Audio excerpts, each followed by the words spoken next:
ये सत्य घटना कबीर परमेश्वर जी द्वारा बांधवगढ़ के श्री धर्मदास जी के साथ की गई लीला पर आधारित है। श्री धर्मदास जी का जन्म 1395 विक्रमी संवत 1452 को कार्तिक पूर्णिमा के दिन छत्तीसगढ़ के बांधवगढ़ नगर में हुआ।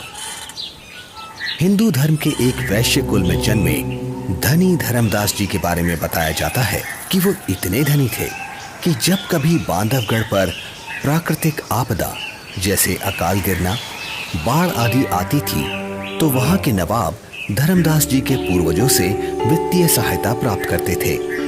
आदरणीय धर्मदास जी इतने धनवान होने के बावजूद भी उनकी बचपन से ही भगवान में अपार श्रद्धा थी, जिसके लिए वो हिंदू धर्म में प्रचलित सभी पूजा भी करते थे और श्री रूपदास जी नाम के एक वैष्णव संत से दीक्षा भी ले रखी थी। अपने गुरुदेव के बताए अनुसार वो नित्य गीता जी का पाठ करते, शालिग्राम की पूजा करते, एकादशी का व्रत करते और श्राद्ध इत्यादि भी करते थे। जब धर्मदास जी वृद्धावस्था की दहलीज पर आ गए तो उन्होंने अपनी पत्नी से तीर्थों की यात्रा करने की बात कही। आमिनी। जी स्वामी। गुरुदेव ने कहा है कि मुक्ति पाने के लिए 68 तीर्थों की यात्रा जरूर करनी चाहिए, इसलिए मैं कल तीर्थ यात्रा पर निकल रहा हूँ। मेरे जाने की तैयारी कर देना, यात्रा के लिए जरूरी सामान बांध देना। ठीक है स्वामी। आमिनी, तुम अपना ख्याल रखना। जी, आप भी अपना ध्यान रखना।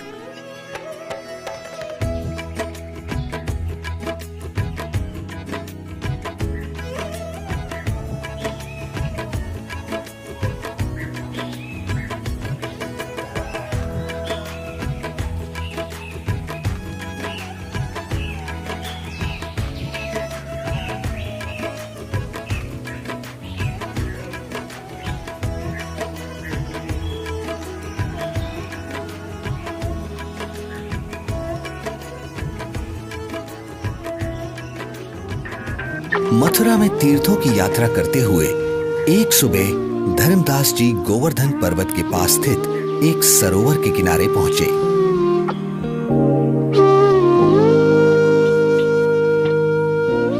वैसे तो सरोवर का पानी बहुत ही गंदा था, फिर भी वे सरोवर में उतर जाते हैं क्योंकि कहा जाता था कि उसमें नहाने से स्वर्ग मिलता है।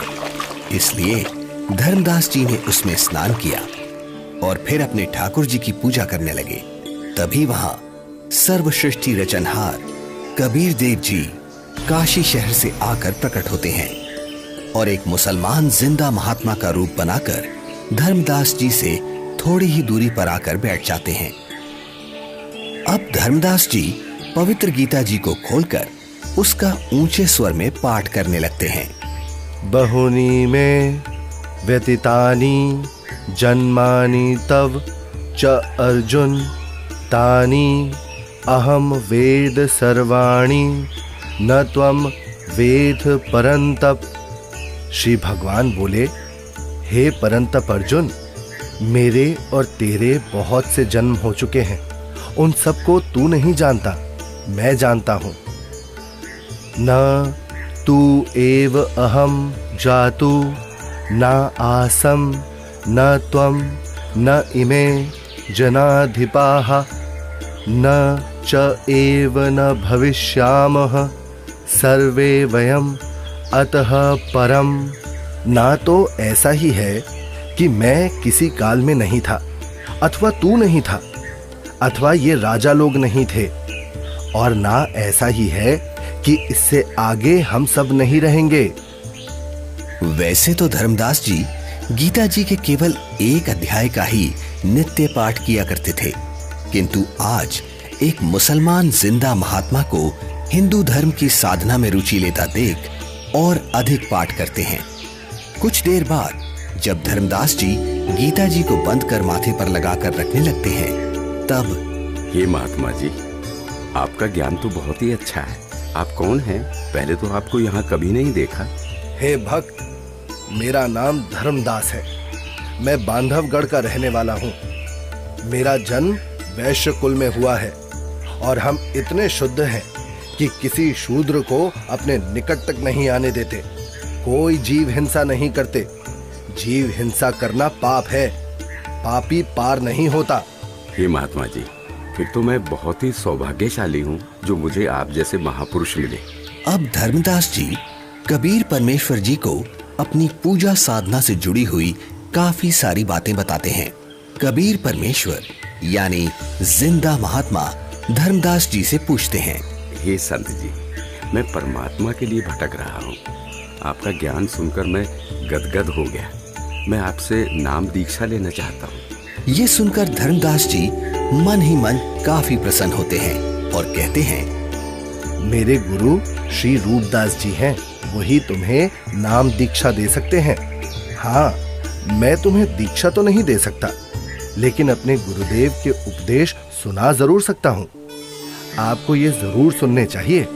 हाँ हाँ, क्यों नहीं, लेकिन मेरे मन में कुछ शंका भी है महात्मा जी। शंका? जी। कैसी शंका जिंदा? पूछिए पूछिए। हे महात्मा जी, मैं जानना चाहता हूँ कि मुझे कौन सी साधना करनी चाहिए जिससे मैं खुदा को पा सकूं। अगर तुम्हें वास्तव में सच्चे अजर अमर परमात्मा की प्राप्ति करनी है तो सुनो, सबसे बड़ा महापाप होता है जीव हिंसा करना। मांसाहारी और जीव हिंसा करने वाला व्यक्ति कभी भी मोक्ष प्राप्त नहीं कर सकता। ठीक है स्वामी, मैं जीव हिंसा नहीं करूंगा। मेरे गुरुदेव श्री रूपदास श्री राम जी और श्री कृष्ण जी का नाम देते हैं, इसीलिए तुम्हें भी हरे राम हरे कृष्ण का जाप करना होगा। 68 तीर्थ करने होंगे और इसके अलावा एकादशी का व्रत, शालीग्राम पूजा यानी मूर्ति पूजा, श्राद्ध करना आदि कर्मकांड करना भी अनिवार्य है। ऐसे मुक्ति मिलती है। धर्मदास जी एक ज्ञानी की तरह कबीर प्रभु को बातें बता रहे हैं और दूसरी तरफ कबीर परमात्मा एक अनभिज्ञ श्रद्धालु की तरह अपने हाथों को जोड़े हुए धर्मदास जी की सब बातें सुनते हैं और बड़े ही विनम्र भाव से बोलते हैं, हे स्वामी, मैं कुछ और शंका समाधान चाहता हूँ, अगर आपकी आज्ञा हो तो। हाँ हाँ, क्यों नहीं, अवश्य पूछिए। स्वामी जी, ये गीता जी का ज्ञान किसने लिखा है? गीता ज्ञान तो स्वयं श्री कृष्ण जी यानी श्री विष्णु भगवान जी ने बोला है। अच्छा। हाँ स्वामी, आपके कहने से मैं अवश्य राम कृष्ण का जाप करूंगा, लेकिन क्या ये जाप गीता में कहीं लिखा है? नहीं, गीता जी में तो नहीं लिखा। पितृपूजा यानी श्राद्ध आदि कर्मकांड करने, तीर्थों पर भ्रमण करने और व्रत करने के लिए क्या गीता में कहा है? आखिर तुम कहना क्या चाहते हो? कुछ नहीं स्वामी, मैं तो बस ये समझना चाह रहा हूँ, जब गीता जी में व्रत के लिए मना किया गया है तो फिर आप एकादशी के दिन भूखे क्यों मरते हो? तुम भटक गए हो, तुम्हें इन सब साधनाओं का कोई ज्ञान नहीं है, इसलिए ऐसा बोल रहे हो। नाराज ना हो स्वामी जी, आप मेरी शंका का समाधान नहीं करेंगे तो कैसे बात बनेगी? आप ही बताएं, ये सरोवर जिसमें आपने स्नान किया है, जिसको आप मोक्ष पाने का साधन मानते हैं, लेकिन इस जल के अंदर करोड़ों जीव रहते हैं जिन्हें आपने अभी स्नान करते समय अपने हाथों पैरों से रगड़ रगड़ कर मार डाला है, और स्नान के बाद जो जल आप भगवान की मूर्ति को स्नान कराने के लिए लाए, उसमें भी मूर्ति के स्नान कराने से अनेकों जीव मर गए, और आप कहते हैं कि आप जीव हिंसा नहीं करते। एक और बात स्वामी जी, यदि इस सरोवर में नहाने से आपकी मुक्ति संभव है तो फिर इस जल में रहने वाले जीव जंतुओं को तो निश्चित ही मोक्ष प्राप्त हो जाना चाहिए। हे धर्मदास, ये साधना व्यर्थ है, क्योंकि ये गीता शास्त्र के विरुद्ध है। समझ गया, अंततः तुमने अपने धर्म का परिचय दे ही दिया। तुम एक मुसलमान हो, इसीलिए ऐसी बातें कर रहे हो, क्योंकि एक मुसलमान ही हिंदू धर्म पर सवाल उठा सकता है।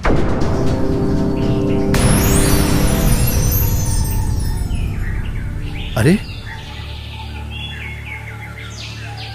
ये तो गायब हो गए। लगता है ये कोई सामान्य संत नहीं थे। मुसलमान होकर भी उनको हिंदू शास्त्रों का पूर्ण ज्ञान है। ये जरूर कोई देव पुरुष है। वे सही ही तो बता रहे थे। हे परमात्मा, एक बार फिर से वही संत मिले तो मैं अपना हठ छोड़कर नम्र भाव से संपूर्ण ज्ञान समझूंगा। हे भगवान, माफ करो मुझे।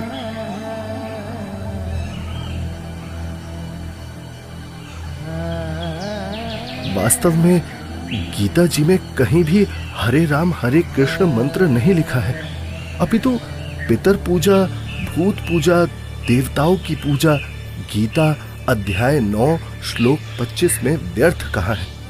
मैं महामूर्ख, मंद बुद्धि, इतना दुर्भाग्यशाली हूं कि संपूर्ण ज्ञान सुने बिना एक महान पुरुष को नाराज कर दिया। हे भगवान, मुझे माफ करो, उस महान आत्मा से फिर मिला दो। मैं इस बार उनकी सारी बातें मानूंगा।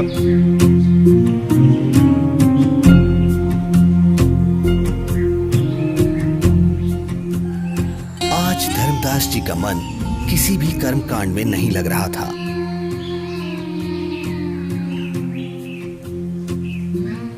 तब उन्होंने सब कार्य छोड़कर खाना बनाने के बारे में सोचा। भगवान का प्रसाद बना लेता हूँ और फिर उन महापुरुष की खोज करता हूँ।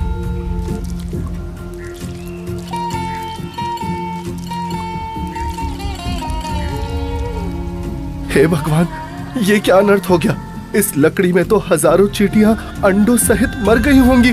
हे भगवान, आज जैसा अनर्थ तो कभी नहीं हुआ। बहुत बड़ा पाप कर दिया मैंने। मैं इस पाप से बने हुए भोजन को कदापि नहीं खा सकता।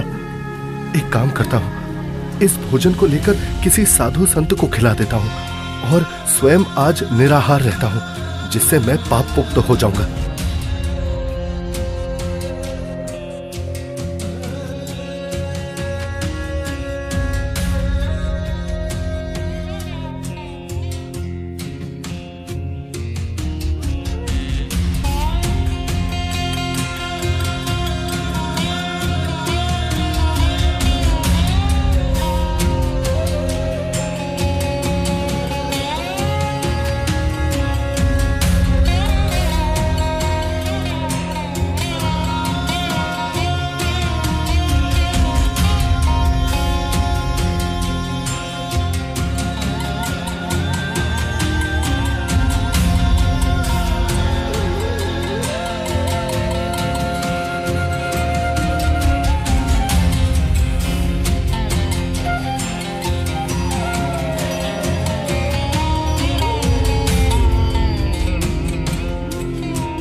संत जी कुछ बोल रहे हैं, इनके बीच में बोलना ठीक नहीं है। मुझे अवश्य ये सुनना चाहिए। मन तू मान सरोवर नारे, यहाँ न भटका खारे। सूरजमुखी फूल जा फूले, शंख पद्म उजियारा। गंगा यमुना मद सरस्वती, वहाँ त्रिवेणी की धारा। मन तू मान सरोवर नारे, यहाँ न भटका खारे। जहाँ कमोदनी चंद्रगता है, कमल कमल मद तूरा।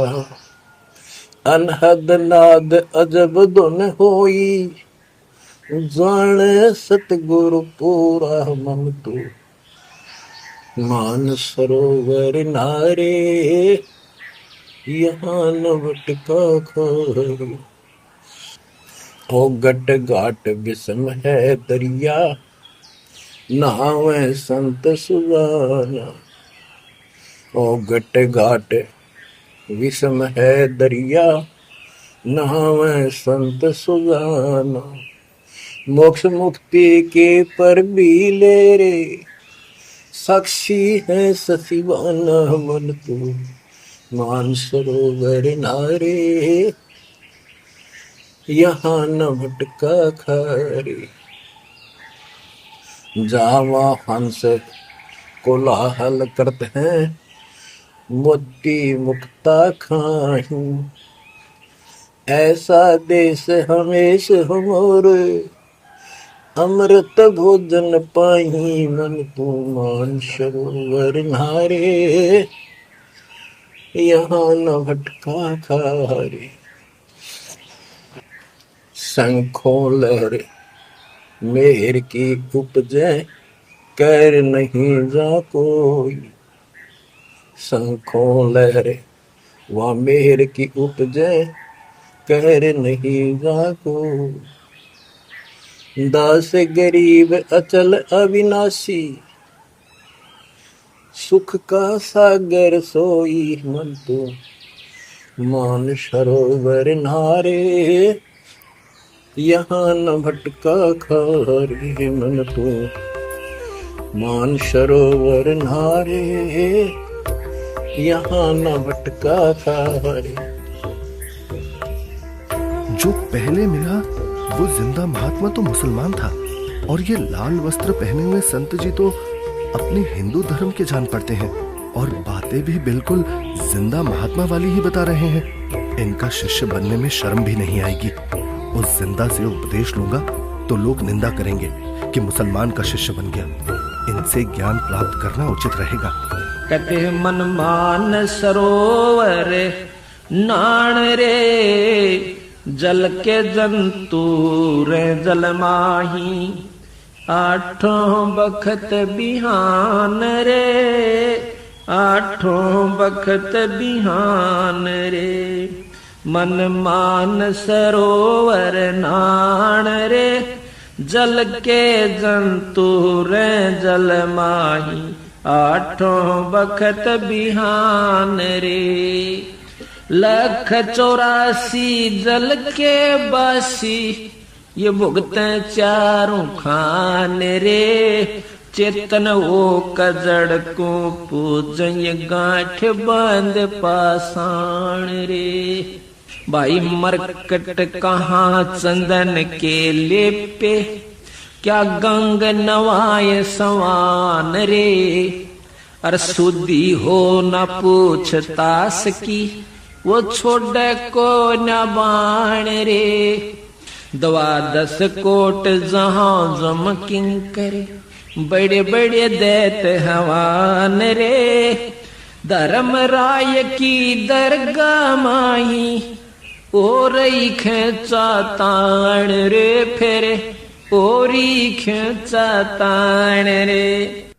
मैं जो साधना कर रहा हूँ उससे यमदूतों द्वारा दिए जाने वाले कष्ट नहीं टलते। इसका मतलब ये सब साधना तो व्यर्थ है। हे महात्मा जी, कृपया भोजन ग्रहण करें। रख दे धर्मदास, बहुत भूख लगी है। इन्हें कैसे मालूम कि मेरा नाम धर्मदास है? मैं भंडारा करता रहता हूँ, शायद इसीलिए ये मुझे जानते हैं।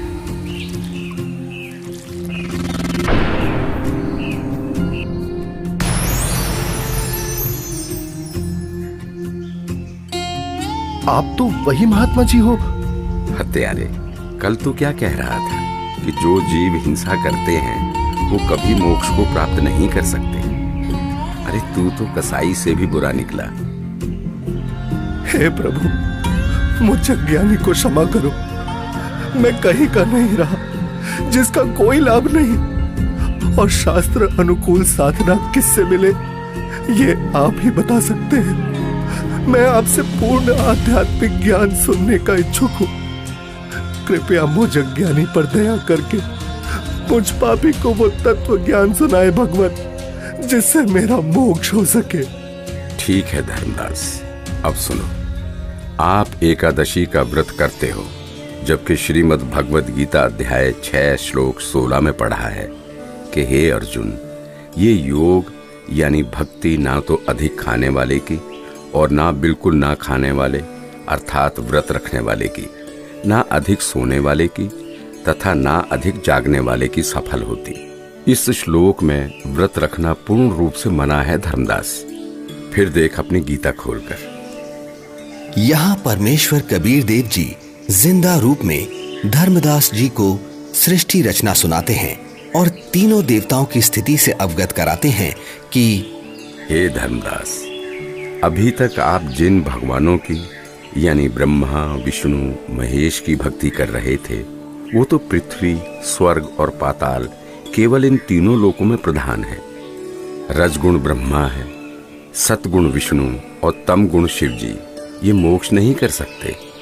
आप जो भक्ति कर रहे हैं उससे कोई लाभ नहीं होगा। धर्मदास, केवल शास्त्र अनुकूल भक्ति करो। हे महात्मा, आप ये क्या कह रहे हैं? ब्रह्मा, विष्णु, महेश की भक्ति करने से कोई लाभ नहीं होगा? हम उनको कैसे छोड़ सकते हैं? धर्मदास, मैं इन देवताओं को छोड़ने की नहीं कह रहा, बल्कि आपको ये समझा रहा हूं कि जो पवित्र गीता जी और पवित्र वेद बता रहे हैं, वैसे साधना करने से ही मोक्ष संभव है। हे जिंदा, भगवान विष्णु अखिल ब्रह्मांड के स्वामी हैं और आप उनको केवल 3 लोक के स्वामी बता रहे हैं। यदि फिर से आपने श्री विष्णु को अपमानित किया तो उचित नहीं होगा। मूर्ख के समझावते ज्ञान गाठी का जाए, कोयला होत न उजला, भावे 100 मन साबुन लाए। ये मैंने क्या कर दिया? मैंने उन महात्मा को फिर से नाराज कर दिया। मेरी बुद्धि भ्रष्ट हो गई है। जो मैंने सच्चे परमात्मा को नहीं पहचाना, उन्हें अपने जैसा मनुष्य मान लिया। हे भगवान, मुझे क्षमा करो। अब जिस पूजा को मैं कर रहा हूं वो कर नहीं सकता और आपकी बात मैंने सुनी नहीं।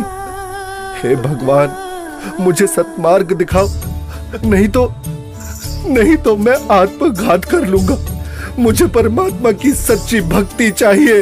अब परमात्मा के अंतर्ध्यान हो जाने से व्याकुल धर्मदास जी अपने आप को कोसते हुए तीर्थ यात्रा को बीच में ही छोड़कर घर को चल पड़ते हैं। रास्ते में धर्मदास जी एक बगीचे में विश्राम करने के लिए रुकते हैं, जहां अक्सर सभी तीर्थयात्री विश्राम के लिए रुका करते हैं। जहां धर्मदास जी चिंतन करते हैं कि पूर्ण परमात्मा की साधना तो मेरे को मिली नहीं और पहले वाली साधना मैं नहीं करूं तो कहीं मैं पाप का भागी ना बन जाऊं। इसलिए धर्मदास जी मूर्ति निकालकर वापस उन्हीं की पूजा करने लगते हैं। तभी दयालु परमात्मा कबीर देव जी पहले की तरह संत रूप बनाकर वहां प्रकट हो जाते हैं, जिन्हें देख धर्मदास की खुशी का ठिकाना ही नहीं रहता। हे परमात्मा, हे मेरे मालिक, बहुत दया करी दाता, मुझ पापी को माफ करे प्रभु। बैठो प्रभु, मैं आपके खाने के लिए कुछ लाता हूँ। नहीं धर्मदास, अभी इच्छा नहीं है। हे भगवान, यदि आप नहीं खाएंगे तो मेरी आत्मा को कष्ट होगा। ठीक है धर्मदास, जो तेरी इच्छा है ले आ खाने के लिए। धर्मदास के काफी आग्रह करने पर और उनके सच्चे भाव को देखकर परमात्मा कबीर जी पेड़े और बताशे खाने लगते हैं। परमात्मा को पेड़े खिलाते हुए धर्मदास जी बहुत प्रसन्न होते हैं। प्रसाद लेने के बाद परमात्मा फिर से ज्ञान चर्चा करने लगते हैं।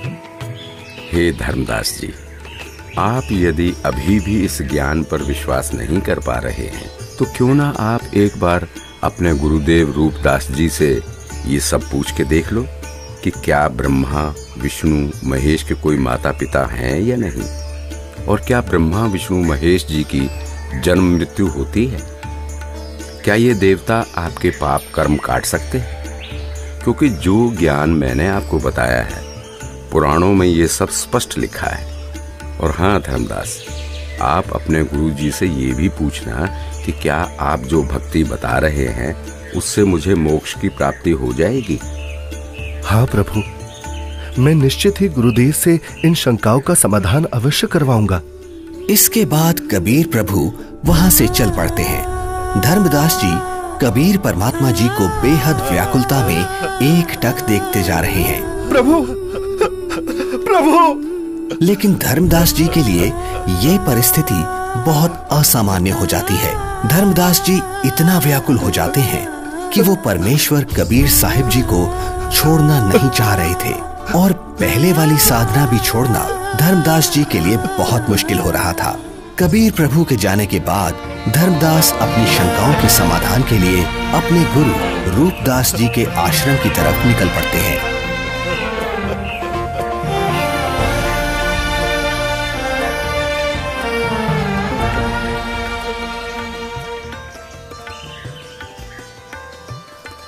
प्रणाम गुरुदेव।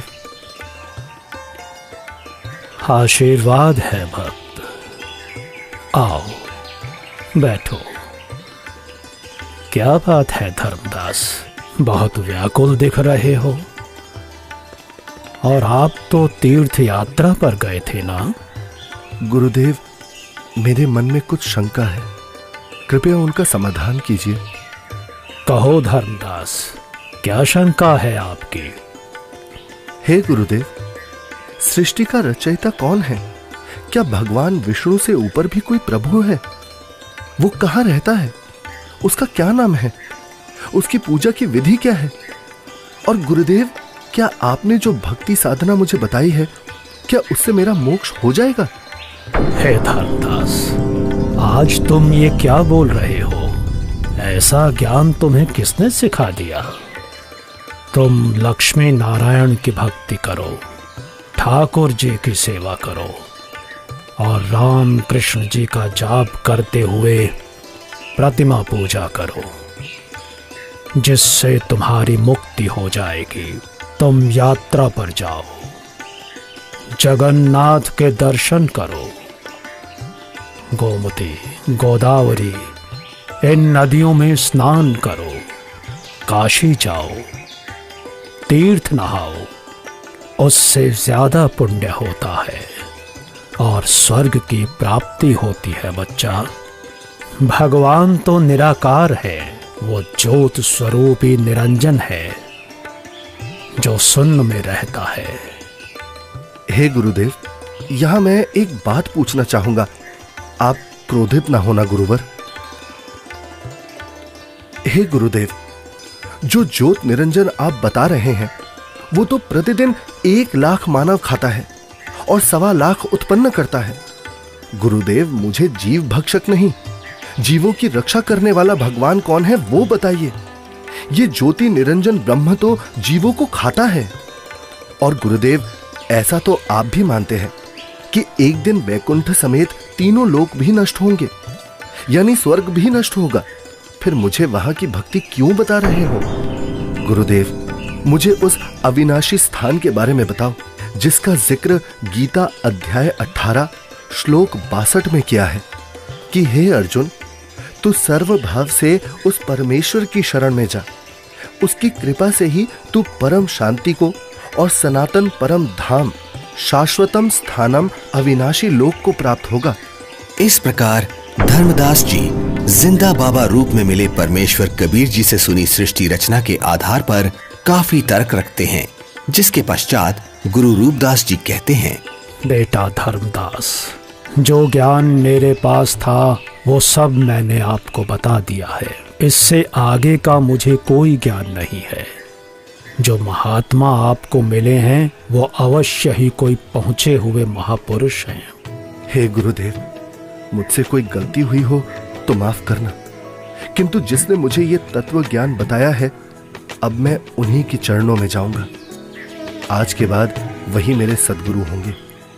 ठीक है धर्मदास, आप उनको अपना सद्गुरु बनाओ और उनके अनुसार बताई साधना कर लो।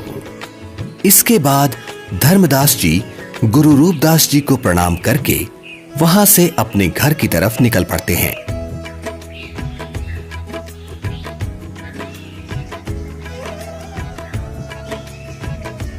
रास्ते में जाते जाते अब धर्मदास के मन में एक शंका ये भी उत्पन्न हुई कि हिंदू धर्म इतना बड़ा है, क्या किसी को गीता का यथार्थ ज्ञान नहीं होगा? अवश्य कोई ना कोई साधु महात्मा मंडलेश्वर गीता में कहे उस परमेश्वर परम अक्षर ब्रह्म के विषय में जानता होगा। इसके बाद धर्मदास कई प्रसिद्ध हिंदू संतों से मिलते हैं। सबको पहले 1 रुपया दान देते हैं ताकि संत मेरे को अपने दिल की बात गुप्त रहस्य बताएगा, क्योंकि जो भक्त अधिक दक्षिणा देता था तो संत उससे अधिक स्नेह से बात करते थे। उस समय 1 चांदी का रुपया आज के 10,000 रुपए के लगभग कीमत का होता था। सबसे पहले धर्मदास जी एक वैष्णव महामंडलेश्वर श्री ज्ञानानंद जी के पास जाते हैं, जिनका बहुत अधिक बोलबाला था। हे संत जी, क्या श्री ब्रह्मा जी, श्री विष्णु जी और श्री शिव जी के कोई माता पिता हैं?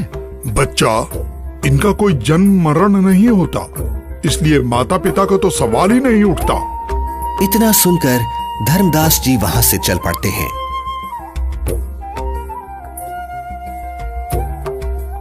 जहां कुछ दूरी पर धर्मदास जी को एक बहुत बड़े विद्वान महात्मा का पता चलता है, जो कि काशी विद्यापीठ से पढ़कर आए हैं और वे शास्त्रों के पूर्ण विद्वान हैं। धर्मदास जी महात्मा के पास जाते हैं और दक्षिणा देकर पूछते हैं, महात्मा जी, गीता जी के अध्याय 18 श्लोक 62 में भगवान श्री कृष्ण ने अपने से अन्य किस परमेश्वर की शरण में जाने को कहा है? भगवान श्री कृष्ण अर्जुन को अपनी ही शरण में जाने को कहते हैं भक्त। श्री कृष्ण जी से ऊपर कोई भगवान नहीं है।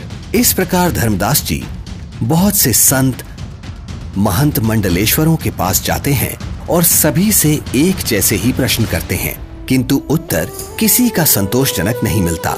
कोई विष्णु जी को सर्वे सर्वा बताता है तो कोई शिव जी को करता धरता और कुछ तो परमात्मा को निराकार ही बताने वाले मिल जाते हैं। हे भगवान, जीवन नष्ट हो जाता यदि मैं इन संतों से इनके ज्ञान की परीक्षा ना लेता और ये परम संत ना मिलता।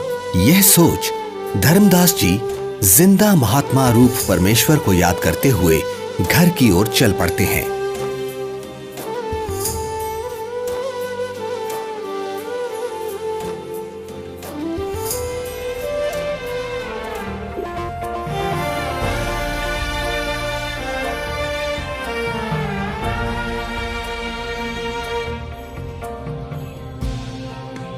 जहां मार्ग में एक नदी आती है, जिसके किनारे वृक्ष के नीचे एक हिंदू संत विराजमान दिखाई देते हैं, जिनके पास 4-5 व्यक्ति भी बैठे हैं। धर्मदास जी भी विश्राम करने के उद्देश्य से संत के पास कुछ दूरी पर वृक्ष के नीचे छाया में दूर से ही राम राम करके बैठ जाते हैं। लगता है मुझे इस साधु से भी प्रश्न करना चाहिए। अरे नहीं, जब बड़े बड़े मंडलेश्वरों को ज्ञान नहीं, जिनके पास हजारों शिष्य हैं, तो फिर इसके पास तो क्या ही होगा। यहाँ तो बस 4-5 वृद्ध ही तो बैठे हैं। आदेश महाराज, आदेश। हे धर्मदास, हिंदू मंडलेश्वरों ने बता दिया वो परमेश्वर कौन है। मुझ पापी अवगुण हारे को क्षमा करो महाराज, मैंने बड़ी भारी भूल की है। आपने सृष्टि रचना का ज्ञान जो बताया है, उसके सामने सभी संतों का ज्ञान ऐसा है जैसे सूरज के सामने दीपक। धर्मदास, तेरे मन में अन्य संतों से ज्ञान जानने की प्रेरणा मैंने ही की थी। यदि आप इन सब के अज्ञान से परिचित नहीं होते तो फिर भी मेरे ऊपर विश्वास नहीं करते, सोचते रहते कि और संतों के पास भी जाना चाहिए। ये कैसे हो सकता है कि मुसलमान को ज्ञान है, हिंदुओं को नहीं। अब तुम पूर्ण विश्वास करोगे, इसलिए पूर्ण लाभ मिलेगा। मेरे को एक अन्य संत मिला, उसने भी यही आप वाला ज्ञान बताया था। मुझे लगता है वो आप ही हो, आपने रूप बदल रखा है।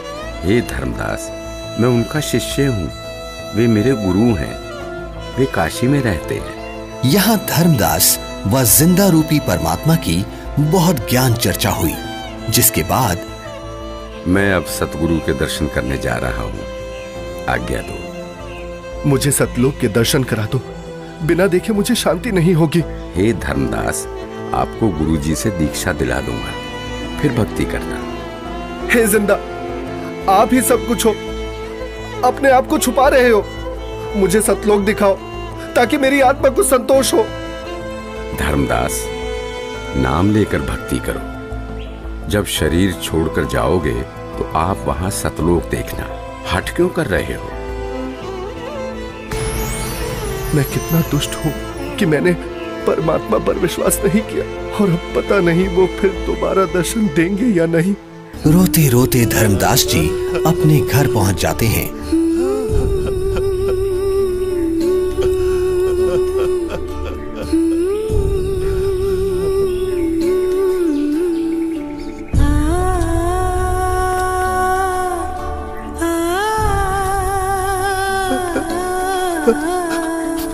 उनकी ऐसी हालत देख और यात्रा से जल्द ही वापस लौटने पर पत्नी आमनी देवी भी हैरान हो जाती है और बार बार धर्मदास जी से उनके रोने का कारण पूछती है। लेकिन धर्मदास जी उन्हें कुछ नहीं बता पाते, केवल रोते ही रहते हैं। फिर काफी देर बाद, क्या हुआ स्वामी, क्या हुआ? कुछ तो बताइए, आखिर क्या हुआ आपके साथ? लगता है इनके पैसे किसी ने लूट लिए हैं। क्यों कच्चा मन कर रहे हो जी? किसी ने यात्रा में आपका धन लूट लिया तो कोई बात नहीं, आपके पास धन की कमी थोड़ी है, और ले जाना, भगवान ने बहुत दे रखा है। आमिनी, यदि रुपए पैसे वाला धन लुट गया होता तो मैं और ले जाता। मेरा तो ऐसा धन लुट गया है आमिनी, जो शायद अब मुझे कभी ना मिले, और वो मैंने अपने हाथों अपनी मूर्खता से गंवाया है। धर्मदास जी जिंदा महात्मा से हुई सर्व ज्ञान चर्चा और उनसे सुनी सृष्टि रचना आमनी देवी को सुनाते हैं। आपने भगवान को क्यों नहीं पहचाना स्वामी? ये क्या किया आपने? बनिया होते हुए भी आप ये सौदा कैसे चूक गए? इसी बात का तो दुख है आमिनी। जीवन में पहली बार मुझसे इतनी भारी भूल हुई है। तावालीन बहे निर्वाणी, मगन रूप साहेब सैलानी, तावा रोवत धर्मनि नागर, कहाँ गए मेरे सुख के सागर। अधिक वियोग हुआ हमसे ती, जैसे निर्धन की लुट जा खेती। कल्प करे और मन में रोवे, दसों दिशा को वो मग रोवे। अधिक वियोग हुआ हमसे ती, जैसे निर्धन की लुट जा खेती। कल्प करे और मन में रोवे, दसों दिशा को वो मग रोवे।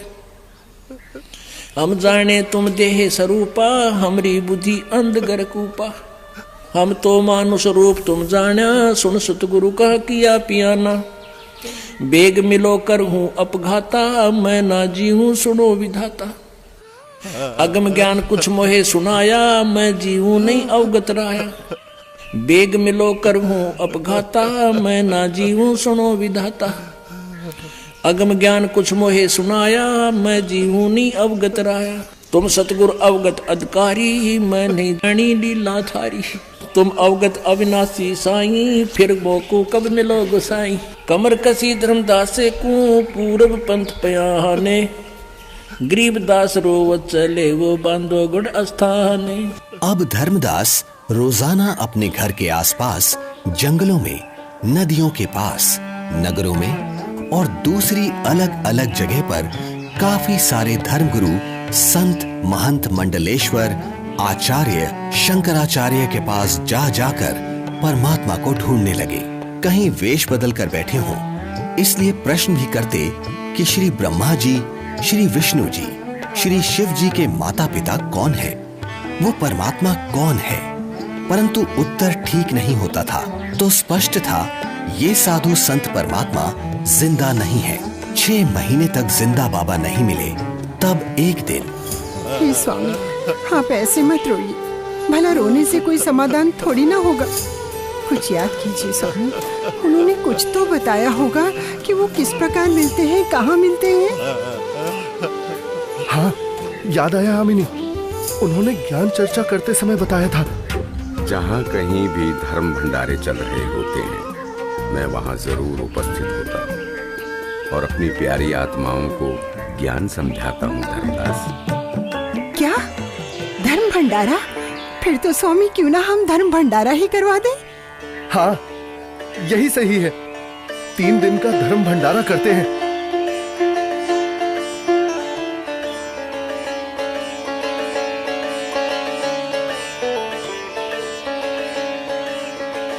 भंडारे का आयोजन शुरू हो जाता है।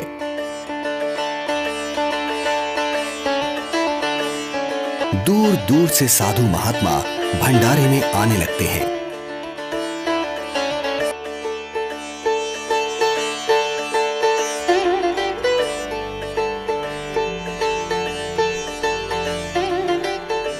धर्मदास जी भंडारे में हर तरफ घूम घूम कर प्रत्येक संत महात्मा को बड़े ही ध्यान से देखते हैं, किंतु परमेश्वर कहीं भी उनको दिखाई नहीं देते। 2 दिन बीत जाते हैं। धर्मदास जी बहुत मायूस हो जाते हैं और एकटक रास्ते को ही निहार रहे हैं। आज वो मन ही मन संकल्प कर लेते हैं कि प्रभु, आप मुझे अपराधी को दर्शन नहीं दे रहे। हे परमात्मा, आज अगर आप नहीं मिले तो मैं आत्मघात कर लूंगा। तभी अचानक धर्मदास जी की नजर कुछ ही दूरी पर एक कदम के वृक्ष के नीचे जाती है, जहां वही पूर्ण परमात्मा कबीर परमेश्वर जी उसी जिंदा महात्मा के रूप में विराजमान होते हैं, जिन्हें देखकर तो धर्मदास जी की खुशी का ठिकाना ही नहीं है। धर्मदास परमात्मा की तरफ इस प्रकार दौड़ते हैं जैसे भूखे को भोजन और प्यासे को पानी मिल जाता है। हे परमात्मा, हे भगवान, अब मैं आपको कहीं जाने नहीं दूंगा। मेरी भूल क्षमा करो प्रभु। मैं बस आपकी ही भक्ति करना चाहता हूँ। मैं भविष्य में कोई गलती नहीं करूंगा। हे दीनदयाल, मुझे अज्ञानी को माफ कर दो। मैंने अज्ञानतावश आपको बहुत कटु वचन बोले। मुझे माफ करो परवरदिगार, मुझे माफ करो। जब धर्मदास जी ने अपनी गलती की क्षमा मांगी और कभी ऐसी गलती ना करने का बार बार वचन दिया, तब परमात्मा धर्मदास जी के घर गए।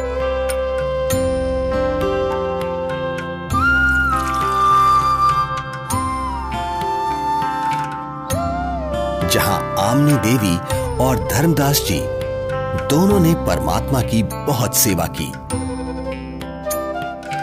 और उनसे नाम दीक्षा ली। हे प्रभु, आपका बच्चा बहुत नरम दिल का है। इतना रोया, मैं भी रुला दी। आपकी तड़फ में दिन रात रोता रहा। मैं बार बार हिम्मत हौसला दिलाती, परमात्मा अवश्य मिलेंगे। ये रोते हुए कहते, हमने अब नहीं मिलेंगे। मैंने उनको बहुत बार परेशान किया अपनी मूर्खता व अज्ञान के कारण। फिर रोने लग जाते। आपने अपने दास को इतना कष्ट नहीं देना था।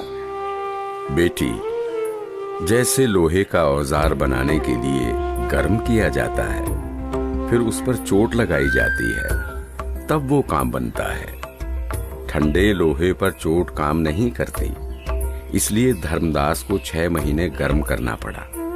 ये काल का वकील बना था। अब जो मैं बताऊंगा ये सब मानेगा और काम का हो जाएगा, यानी मोक्ष प्राप्त करेगा।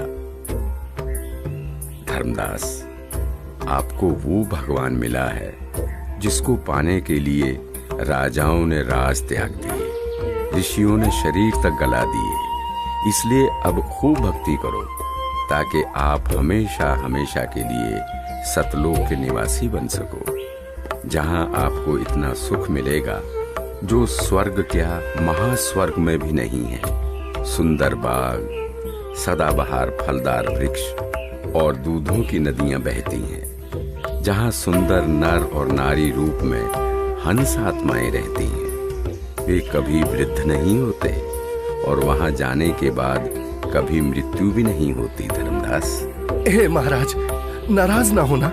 कृपया मुझे वो अमर लोक दिखाने की मेहर करे परवरदिगार, ताकि मेरा विश्वास दृढ़ हो।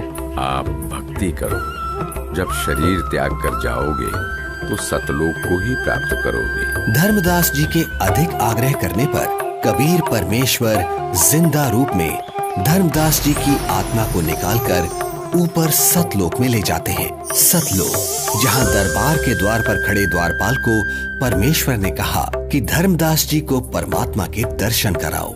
जिंदा रूप परमात्मा पीछे से अपने सिंहासन के पास चले गए, जिसके कुछ ही देर बाद देखते ही देखते वहां पर बहुत सारे हंस तथा हंसनी इकट्ठे होकर नाचते गाते हुए धर्मदास जी को परमेश्वर के सिंहासन के पास लेकर जाते हैं, जहां परम अक्षर ब्रह्म कबीर साहिब जी, जिनके एक रोम का प्रकाश करोड़ों सूर्य और करोड़ों चंद्रमा के प्रकाश से भी कई गुना अधिक था, वो एक बहुत ही सुंदर सिंहासन पर विराजमान है। जिंदा रूप में नीचे से गए परमात्मा तख्त पर विराजमान अपने ही दूसरे स्वरूप पर चंवर करने लगते हैं, जिसे देख धर्मदास जी सोचते हैं कि जिंदा महात्मा तो परमेश्वर का सेवक है। धर्मदास जी इतना सोच ही रहे थे कि कुछ ही देर में तख्त पर विराजमान परमात्मा खड़े हो जाते हैं और जिंदा महात्मा तख्त पर विराजमान हो जाते हैं तथा तेजोमय परमात्मा जिंदा महात्मा पर चंवर करने लगते हैं, जिसे देख धर्मदास जी हैरान हो जाते हैं कि तेजोमय परमात्मा जिंदा महात्मा पर चंवर क्यों कर रहे हैं। आखिर ये जिंदा महात्मा है कौन? इतने में तेजोमय शरीर वाले परमात्मा जिंदा महात्मा के शरीर में समा जाते हैं और चंवर अपने आप होने लगता है। धर्मदास, मैं ही संपूर्ण सृष्टि का रचयिता हूं। मेरा ही नाम कबीर देव है। मैं ही चारों युगों में पृथ्वी पर प्रकट होता हूं। वर्तमान में मैं अपने वास्तविक नाम कबीर नाम से काशी नगर में प्रकट हूं, जहां एक साधारण मनुष्य की भांति लीला कर रहा हूं और जुलाहे रूप में रहता हूं। धर्मदास, काल जाल में फंसे अपने बच्चों को भक्ति का धनी बनाकर उनके इस वास्तविक घर सतलोक में वापस लाने के लिए वहां प्रकट हुआ हूं। हे सर्वसृष्टि रचनहार, मैं बहुत दुष्ट हूं। मैंने आपको कितना दुखी किया, कितना अपमानित किया। मुझे माफ कर दो परवरदिगार, मैं बहुत नीच हूं, माफ कर दो मुझे। हे परमात्मा, आपने ये इतना प्रकाशमान रूप पृथ्वी पर क्यों नहीं प्रकट किया? क्यों छुपा रखा है?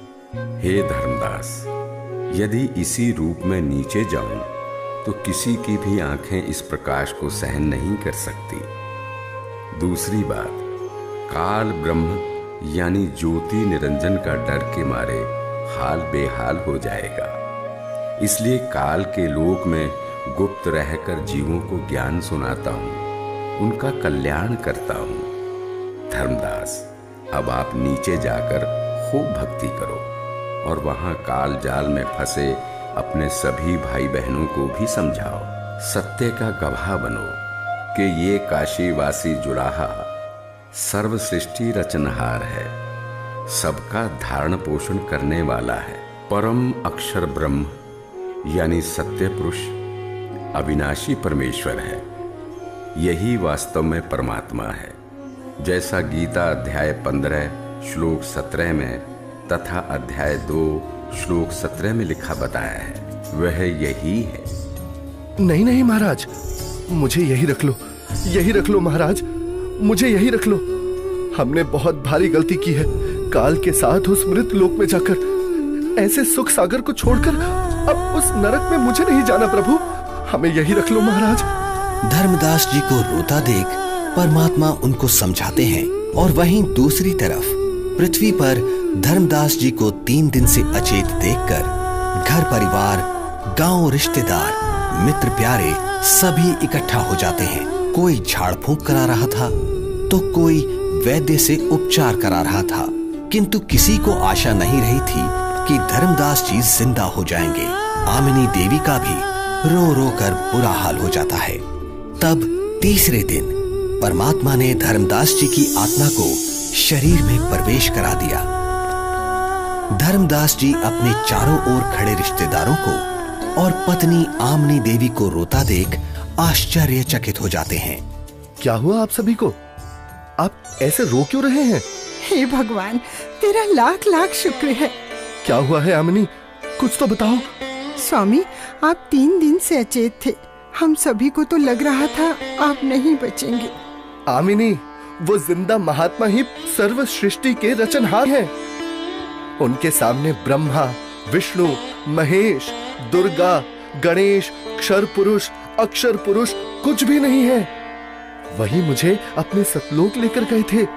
वहां हम सभी के बड़े बड़े महल हैं, दूधों की नदियां, सदाबहार फलदार वृक्ष हैं। वहीं एक बहुत ही विशाल और भव्य सिंहासन पर पूर्ण ब्रह्म कबीर साहिब जी विराजमान हैं, जिनके एक रोमकूप के सामने करोड़ों सूर्य और चंद्रमा भी फीके हैं। सतलोक का वर्णन करते हुए अचानक धर्मदास जी को परमात्मा के काशी में प्रकट होने वाली बात याद आती है, जिसके बाद धर्मदास जी काशी नगर में जाकर कबीर जुलाहे रूप में आए परमात्मा की झोपड़ी का पता करते हैं। जहां असंख्य ब्रह्मांडों के स्वामी कबीर परमेश्वर जी को कपड़ा बुनने का कार्य करते देख धर्मदास जी को बड़ा ही आश्चर्य होता है।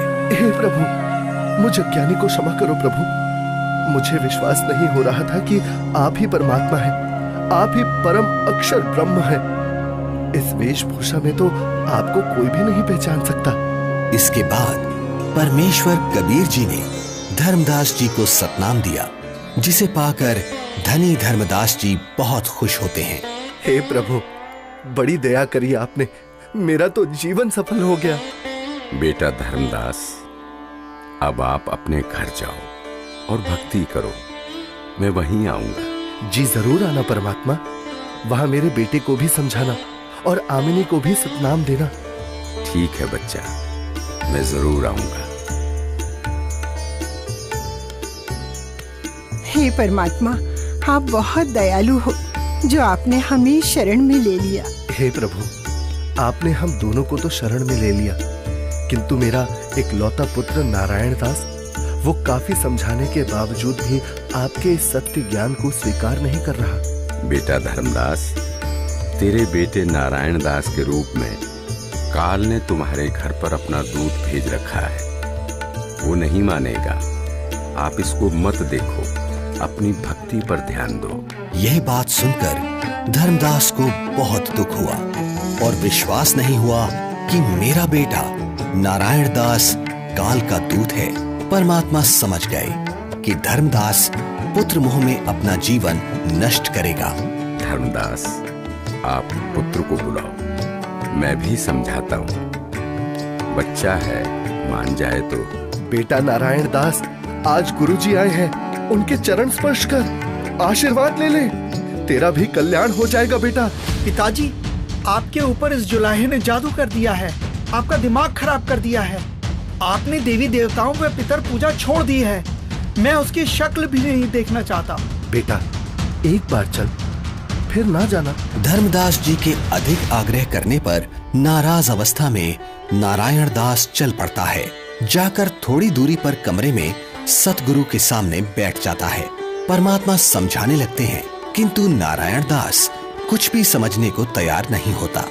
बेटा, पूर्ण परमात्मा की भक्ति करो, आपका भी मोक्ष हो जाएगा।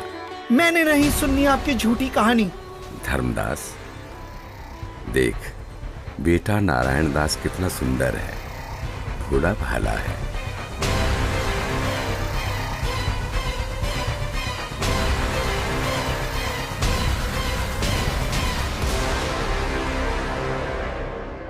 बेटा नारायण दास, आप जाओ, आपको जो ठीक लगे करो। हे भगवान, मेरा वंश तो काल का वंश बन गया, दया करो दाता, अब मेरे वंश का क्या होगा? वंश का क्या करेगा बेटा, यहां से पीछा छुड़वा ले धर्मदास। धर्मदास जी का रो रो कर बुरा हाल हो जाता है। तब कबीर परमात्मा जी अपना आशीर्वाद भरा हाथ धर्मदास जी के सिर पर रखते हुए कहते हैं, ठीक है धर्मदास, तेरे घर पर मैं अपना हंस भेजूंगा। तू वंश की चिंता करता था धर्मदास, तेरा 42 पीढ़ी तक वंश चलेगा, तू चिंता मत कर। तुम्हारे घर पर एक पुत्र उत्पन्न होगा, उसका नाम चूड़ामणि रखना। इस उम्र में बच्चा? हे भगवान, ये कैसे संभव है? उधर देखो बेटा, 10वें महीने आमनी के गर्भ से तुम्हारे घर ये बेटा जन्म लेगा। धर्मदास जी को कुछ विश्वास और कुछ अविश्वास होता है, किंतु परमेश्वर की दया से आमनी देवी के गर्भ से 10वें महीने एक बच्चा पैदा होता है, जिसका नाम चूड़ामणि रखा जाता है। बड़ी दया करी दाता, जो आपकी हंस आत्मा हमारे घर आई। हे भगवान, दया करना कि मेरे वंशज आपकी भक्ति में ही लगे रहे। धर्मदास, ज्योति निरंजन अर्थात काल मेरे नाम से 12 पंथ चलाएगा और तेरे वंश वाले 6ठी पीढ़ी में जाकर मेरी बताई सत्य भक्ति को करना छोड़ देंगे। वो उन काल के चलाए नकली 12 पंथों में से जो 6ठा टकसारी पंथ होगा, उसकी साधना करना शुरू कर देंगे, जो काल में डुबोने वाली ही होगी। हे परमात्मा, दया करो अंतर्यामी, उनका उद्धार कैसे होगा? दया करो।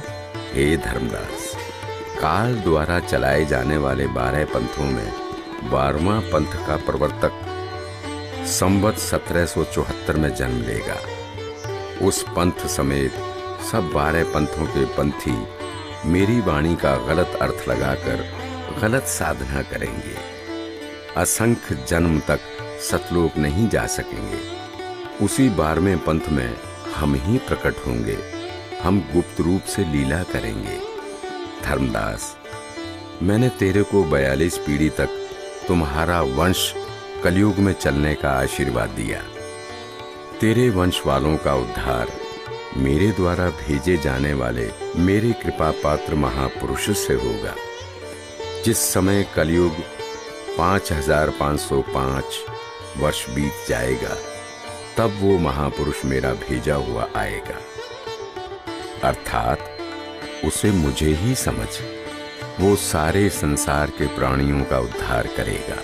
उस समय तेरे बिंद वाले यानी तेरी 42 पीढ़ी वाले हों या सारा संसार, जो भी उससे नाम दीक्षा लेगा उन सबकी मुक्ति हो जाएगी।